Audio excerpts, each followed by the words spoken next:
ಆಪ್ಕಿ ಅದಾಲತ್ನಲ್ಲಿ ವಿದ್ಯಾ ಬಾಲನ್ ಅವರ ಮೇಲಿರುವ ಆರೋಪವೆಂದರೆ ಇವರು ಶಾಕಿಂಗ್ ಸ್ಟೇಟ್ಮೆಂಟ್ಸ್ ಕೊಡ್ತಾರೆ ಎಂಬುದು. ವಿದ್ಯಾ ಅವರೇ, ನಾನು ಒಂದು ಸ್ಟೇಟ್ಮೆಂಟ್ ಅನ್ನ ಹೇಳ್ತೇನೆ. ಅದರಿಂದ ಜನರಿಗೆ ಶಾಕ್ ಆಗುತ್ತೆ, ಕರೆಂಟ್ ಹೊಡೆಯುತ್ತೆ. ಅದಕ್ಕಿಂತ ಮುಂಚೆ ನಾನು ನಿಮ್ಗೆ ಕಂಗ್ರ್ಯಾಚುಲೇಷನ್ಸ್ ಹೇಳ್ಬೇಕು. ಪಾನ ನಟನೆಗಾಗಿ ನಿಮಗೆ ಅವಾರ್ಡ್ ಸಿಗುತ್ತೆ, best actress award. Thank you. ಹೇಳಿ, ಅಮಿತಾಬ್ ಬಚ್ಚನ್ ಅವರ ತಾಯಿಯಾಗಿ ಹೇಗನ್ನಿಸ್ತು? ತುಂಬಾ ಖುಷಿ ಆಯ್ತು. ನನ್ ಮಕ್ಳಿಗ್ ನಾನು ಹೇಳ್ಬೋದು, ನಿಮ್ಮ ದೊಡ್ಡಣ್ಣ ಅಮಿತಾಬ್ ಬಚ್ಚನ್ ಅಂತ.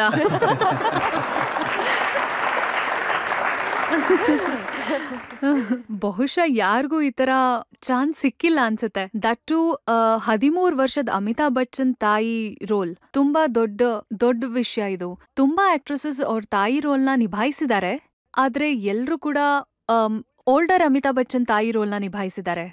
ಆದ್ರೆ ಬಹಳಷ್ಟು ಚರ್ಚೆ ಆಗಿದ್ದು ನೀವು ಅಭಿಷೇಕ್ನಂತ ಮಗ ಬೇಕು ಅಂತ ಹೇಳಿದ್ದಕ್ಕೆ. ನಾನು ಯಾರೋ ನನ್ನ ಕೇಳಿದ್ರು, ಒಂದ್ ವೇಳೆ ನೀವು ಇವತ್ತಿನ ಜನರೇಷನ್ ಹೀರೋಗಳಲ್ಲಿ ನಿಮ್ಮ ಮಗನಾಗಿ ಯಾರನ್ನಾರು ಆರಿಸ್ಕೋಬೇಕು ಅಂದ್ರೆ ಆಫ್ಟರ್ ಮಿಸ್ಟರ್ ಬಚ್ಚನ್ ಯಾರಾಗಿರ್ತಾರೆ ಅಂತ. ನಾನಂದೆ ಅಫ್ಕೋರ್ಸ್ ಅಭಿಷೇಕ್, ಯಾಕಂದ್ರೆ I have seen him interact with mister Bachchan. ಅವರು ಆಗಿರ್ಬೋದು, ಆದ್ರೆ ನಾನು ಅಭಿಷೇಕ್ ಅವ್ರ ಬಗ್ಗೆ ಹೇಳ್ದೆ. He's a very well brought up guy. ನೀವು ಪಾ ಸಿನಿಮಾ ಮಾಡ್ಬೇಕಾದ್ರೆ ಹೇಳಿದ್ರಿ ಅಭಿಷೇಕ್ ಕಣ್ಣಲ್ಲಿ ಮಾಂತ್ರಿಕತೆ ಇತ್ತು ಅಂತ. ಅದಂತೂ ಇದೆ. ಆಸ್ ಅ ಕೋ ಆಕ್ಟರ್ ನೀವು ಪರ್ಫಾರ್ಮ್ ಮಾಡ್ಬೇಕಾರೆ ಅವ್ರ ಜೊತೆ ಅವ್ರ ರಿಹರ್ಸಲ್ ಏನು ಮಾಡೋದಿಲ್ಲ, ತುಂಬಾನೇ ಸ್ಪಾಂಟೇನಿಯಸ್ ಇದಾರೆ. ಅದಕ್ಕೆ ಅವ್ರ ಟೇಕಲ್ ಏನ್ ಮಾಡ್ತಾರೆ ಅನ್ನೋದು ನಿಮ್ಗೆ ಗೊತ್ತಿರಲ್ಲ ಮುಂಚೆನೆ. ಒಂದ್ ಆನೆಸ್ಟಿ ಇರುತ್ತೆ ಅವ್ರ ಪರ್ಫಾರ್ಮೆನ್ಸ್ ಅಲ್ಲಿ, ಅದಕ್ಕೆ ನಮ್ಗೂ ಕೂಡ ಅವ್ರ ಜೊತೆ ಪರ್ಫಾರ್ಮ್ ಮಾಡಕ್ಕೆ ಚೆನ್ನಾಗ್ ಅನ್ಸುತ್ತೆ. ನೀವು ಇಂಥ ಮಾತುಗಳನ್ನ ಹೇಳ್ಬೇಕಾದ್ರೆ ಆಕೆ ಕಣ್ಣಲ್ಲಿ ಮಾಂತ್ರಿಕತೆ ಇದೆ ಅಂತ ಐಶ್ವರ್ಯ ಕೋಪ ಮಾಡ್ಕೊತಾರೆ. ಇಲ್ಲ, ಐಶ್ವರ್ಯ ಹೇಳ್ತಿರ್ಬೋದೇನೋ ನಿನ್ ಕಣ್ಣಲ್ಲಿರೋ ಜಾದು ಹರಡಿದೆ ಅಂತ. ಮತ್ತೆ ಇಲ್ಲ, ನನ್ಗನ್ಸುತ್ತೆ ಅವ್ರಿಗೆ ಗೊತ್ತಿದೆ ನಾನು ಇದನ್ನ ಯಾವ ಕಾಂಟೆಕ್ಸ್ಟ್ ಅಲ್ಲಿ ಹೇಳಿದೀನಿ ಅಂತ. ಹಾಗಿದ್ರೆ ಯಾವ ಕಾಂಟೆಕ್ಸ್ಟ್ ಅಲ್ಲಿ ಈ ಮಾತನ್ನ ಹೇಳಿದ್ರಿ? ನೀವು ಶಾರುಖ್ ಖಾನ್ನ ತುಂಬಾ ಇಷ್ಟಪಡ್ತೀರಿ, ಮತ್ತೆ ಅಗತ್ಯ ಬಿದ್ರೆ ಗೌರಿ ಖಾನ್ನ ಕೊಲೆ ಬೇಕಾದ್ರೂ ಮಾಡ್ತೀನಿ.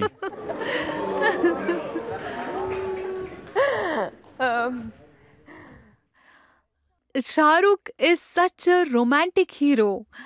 ಮತ್ತೆ ಅವ್ರ ಜೊತೆ ನಾನು ಕೆಲಸ ಮಾಡೋದಕ್ಕೆ ಕಾಯ್ತಾ ಇದ್ದೀನಿ, ಆದ್ರೆ ಆ ಚಾನ್ಸ್ ನನ್ಗಿನ್ನೂ ಸಿಕ್ಕಿಲ್ಲ.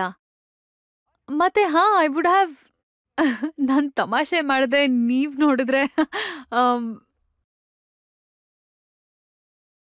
But maybe I could kill her.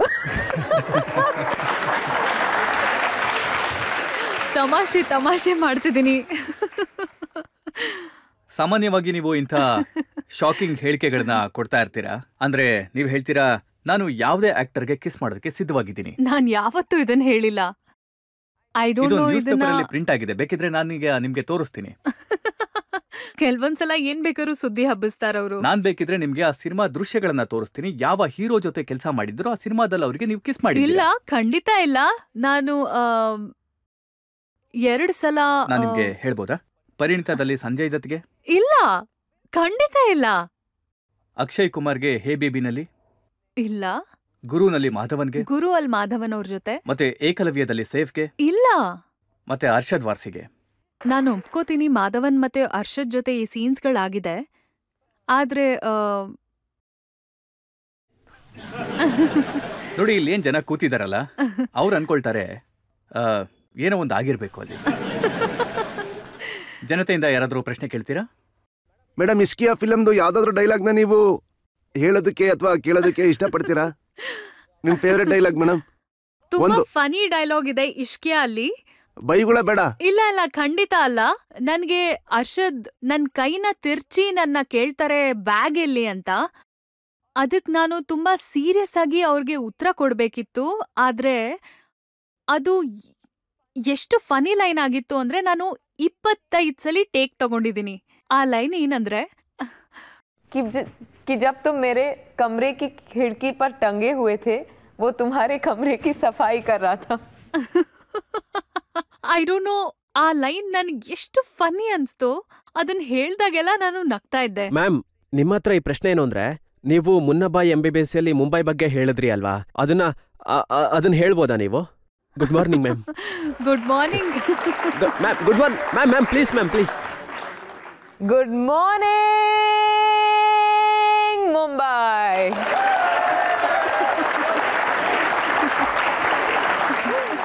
Thank you. ಆದ್ರೆ ನಿಮ್ಮ ಶಾಕಿಂಗ್ ಹೇಳಿಕೆಗಳ ಇತಿಹಾಸ ತುಂಬಾನೇ ಸುದೀರ್ಘವಾಗಿದೆ. ನೀವು ಹೇಳ್ತೀರಾ ನಸೀರುದ್ದೀನ್ ಶಾ ಅವರ ಬಗ್ಗೆ, ಎವ್ರಿ ವಿಮೆನ್ಸ್ ಡ್ರೀಮ್, ಪ್ರತಿ ಹೆಣ್ಣಿನ ಕನಸು ನಸೀರುದ್ದೀನ್ ಶಾ. ರಿಯಲಿ? ನೀವು ಹೇಗ್ ಶಾಕ್ ಆಗ್ತಿದ್ದೀರಾ ಅಂದ್ರೆ ಹೇಳೇ ಇಲ್ವೇನೋ ಅನ್ನೋ ಇಲ್ಲ, ಹಾಗೆ. ನಿಜವಾಗ್ಲೂ ನಾನು ಹೇಳ್ತಾ ಇದ್ದೀನಿ, ನನಗ್ ನೆನ್ಪೇ ಇಲ್ಲ ನಾನು ಈ ತರ ಏನೋ ಒಂದು ಹೇಳಿದೀನಿ ಅಂತ. ನೀವು ಗುಲ್ಜಾರ್ ಸಾಹೇಬ್ರ ಬಗ್ಗೆ ಹೇಳ್ತೀರಾ, ಒಂದ್ ವೇಳೆ ವಯಸ್ಸಿನ ಸಮಸ್ಯೆ ಇಲ್ಲದೆ ಇದ್ರೆ ನೀವು ಅವ್ರನ್ನ ಮದ್ವೆ ಮಾಡ್ಕೋತಿದ್ರಿ ಅಂತ. ಇದನ್ನ ಖಂಡಿತ ಹೇಳಿದ್ದೀನಿ ನಾನು. ಆದ್ರೆ ನಾನು ಅವ್ರನ್ನ ತುಂಬಾನೇ ರೆಸ್ಪೆಕ್ಟ್ ಮಾಡ್ತೀನಿ. ಆದ್ರೆ ಅವರು ಎಷ್ಟು ಸುಂದರವಾಗಿ ಬರೀತಾರೆ ಅಂದ್ರೆ ನನ್ಗನ್ಸ್ತು ನಾನು ಅವ್ರ ಕಾಲದಲ್ಲಿ ಏನಾದ್ರೂ ಹುಟ್ಟಿದಿದ್ರೆ ಅವ್ರನ್ನ ಮದ್ವೆ ಆಗ್ತಿದ್ದೆ ಅಂತ. ನೀವು ಇಂಥ ಹೇಳಿಕೆಗಳನ್ನ ಕೊಡ್ಬೇಕಾದ್ರೆ ಕೆಲವೊಮ್ಮೆ ಗೌರಿ ಖಾನ್ ಬಗ್ಗೆ, ಕೆಲವೊಮ್ಮೆ ಗುಲ್ಜಾರ್ ಸಾಹೇಬ್ರ ಬಗ್ಗೆ, ಮತ್ತೆ ಒಂದೆರಡು ಹೆಸರುಗಳನ್ನ ನಾನು ತಗೊಳ್ಳೋದಕ್ಕೆ ಇಷ್ಟಪಡೋದಿಲ್ಲ. ಅಂದ್ರೆ ಇದರಿಂದ ಜನಕ್ಕೆ ಅನ್ನಿಸ್ತಾ ಇದೆ ಜನರು ತಾವು ಕಟ್ಕೊಂಡಂತ ಮನೆಗೆ ಬೆಂಕಿ ಹಿಡ್ತಾ ಇದ್ದಾರೆ. ಇಲ್ಲ ಇಲ್ಲ ಇಲ್ಲ ಇಲ್ಲ. ಸಂಜಯ್ ದತ್ ಜೊತೆಗೆ ಪರಿಣಿತ ಮಾಡಿದ್ರಿ, ಆಗ ನ್ಯೂಸ್ ಪೇಪರ್ ಅಲ್ಲಿ ಪ್ರಿಂಟ್ ಆಯ್ತು ನೀವು ಅವ್ರ ಜೊತೆಗೆ ಸಂಬಂಧ ಇಟ್ಕೊಂಡಿದ್ದೀರಾ ಅಂತ. ಪ್ರಿಂಟ್ ಆಗಿತ್ತಲ್ವಾ? ಬಂದಿತ್ತು. ಸಂಬಂಧ ಇತ್ತಾ ಇಲ್ವಾ? ಇಲ್ಲ, ಖಂಡಿತ ಇಲ್ಲ. ಸಂಬಂಧ ಅಂತೂ ಇರ್ಲಿಲ್ಲ. ನಾನು ಸಂಜಯ್ ದತ್ ಜೊತೆ ಮೋಸ್ಟ್ಲಿ ಪರಿಣಿತ ಟೈಮಲ್ಲಿ 1-2 ಸಲ ಅವ್ರ ಜೊತೆ ಮಾತಾಡಿರ್ಬೋದು. ಯಾಕಂದ್ರೆ ನನ್ ಸೀನಿಯರ್ ಅವರು. ನಾನು ಸ್ವಲ್ಪ ಹಿಂಜರಿತಿದ್ದೆ ಮಾತಾಡ್ಸಕ್ಕೆ. ನಾನು ಅವ್ರ ಜೊತೆ ಮಾತಾಡಕ್ಕೆ ಸಂಕೋಚ ಪಡ್ತಿದ್ದೆ, ಅಂದ್ರೆ ಮುಂದುವರಿಯೋದೆಲ್ಲ. ಕಿಸ್ಮತ್ ಕನೆಕ್ಷನ್ ಮೂಲಕ ನಮ್ಮಿಬ್ರ ಕಿಸ್ಮತ್ ಕನೆಕ್ಷನ್ ಆಗ್ಲಿಲ್ಲ. ಆಗಿರ್ಲಿಲ್ಲ, ಅದಂತೂ ಎಲ್ರಿಗೂ ಗೊತ್ತಿದೆ. ಆದ್ರೆ ಯಾರದ್ದಾದ್ರೂ ಕಿಸ್ಮತ್ನ ಕನೆಕ್ಷನ್ ನಿಮ್ಮಿಂದ ಮುರಿದು ಹೋಯ್ತಾ? ಇಲ್ಲ ಇಲ್ಲ, ಖಂಡಿತ ಇಲ್ಲ. ಎಲ್ಲಾ ಫಿಲ್ಮ್ ಮ್ಯಾಗಝಿನ್ಗಳಲ್ಲಿ ಮತ್ತೆ ನ್ಯೂಸ್ ಪೇಪರ್ಗಳಲ್ಲಿ ಪದೇ ಪದೇ ಇದನ್ನೇ ಪ್ರಿಂಟ್ ಮಾಡ್ತಿದ್ರು. ಕರೀನಾ ಕಪೂರ್ ಮತ್ತೆ ಶಾಹಿದ್ ಕಪೂರ್ ಮಧ್ಯೆ ಏನು ಸಮಸ್ಯೆ ಉಂಟಾಗಿದ್ಯೋ ಅದಕ್ಕೆ ಕಾರಣನೇ ವಿದ್ಯಾ ಬಾಲನ್ ಓ ಅಂತ. ಗಾಡ್. ಮೊದಲನೇದಾಗಿ ಏನಂದ್ರೆ ಈ ತರ ಯಾವ ವಿಷಯನೂ ನಡೆದಿರ್ಲಿಲ್ಲ. ಮತ್ತೆ ಎರಡನೇದಾಗಿ ಏನಂದ್ರೆ ಯಾವ್ದೋ 3ನೇ ವ್ಯಕ್ತಿಯಿಂದ ಇಬ್ರ ಮಧ್ಯೆ ಇರೋ ಸಂಬಂಧ ಮುರಿದು ಹೋಗಲ್ಲ ಅಂತ. ಅವ್ರ ಮಧ್ಯೆ ಪ್ರಾಬ್ಲಮ್ಸ್ ಇದ್ರೆ then there is place for a third person. 3ನೇ ವ್ಯಕ್ತಿಯಿಂದ ಯಾವತ್ತೂ ಒಂದ್ ಒಳ್ಳೆ ಸಂಬಂಧ ಮುರಿದು ಹೋಗಲ್ಲ. ಹಾಗಿದ್ದಾಗ ನನ್ಮೇಲೆ ಮತ್ತೆ ಇದ್ರಲ್ಲಿ ಯಾವ್ದೋ ನಿಜಾಂಶನೇ ಇಲ್ಲ. ಈ ವಿಚಾರನ ನ್ಯೂಸ್ ಪೇಪರ್ಗಳಲ್ಲಿ ಪ್ರಿಂಟ್ ಮಾಡಿದ್ರು. ನೀವು ವೆಜಿಟೇರಿಯನ್ ಆಗಿದ್ದಕ್ಕೆ ಇಲ್ಲ, ಕಾರಣನೇ ನಾನು ಶಾಹಿದ್ ಕಪೂರ್. ಹುಟ್ಟಾನೆ ವೆಜಿಟೇರಿಯನ್, ತಮಿಳ್ ಬ್ರಾಹ್ಮಿಣ್ ನಾನು. ನಾನು ತುಂಬಾ ವರ್ಷ ತನಕ ಎಗ್ಸ್ ಕೂಡ ತಿಂತಿರ್ಲಿಲ್ಲ. ಹಾಗಿದ್ದಾಗ ಶಾಹಿದಿಂದ ನಾನು vegetarian? No, not at all. Poor thing. ಇಂಥ ಸುದ್ದಿಗಳು ಪೇಪರ್ನಲ್ಲಿ ಪ್ರಿಂಟ್ ಆದಾಗ ನಿಮಗೆ ದುಃಖ ಆಗತ್ತಾ ಅಥವಾ ಇದು ಈ ಪ್ರೊಫೆಷನ್ನಲ್ಲಿ ಮಾಮೂಲಿ ಅಂತ ಅನ್ಸುತ್ತಾ? ನಿಜ ಹೇಳ್ಬೇಕು ಅಂದ್ರೆ ಮುಂಚೆ ತುಂಬಾನೇ ಬೇಜಾರಾಗ್ತಿತ್ತು.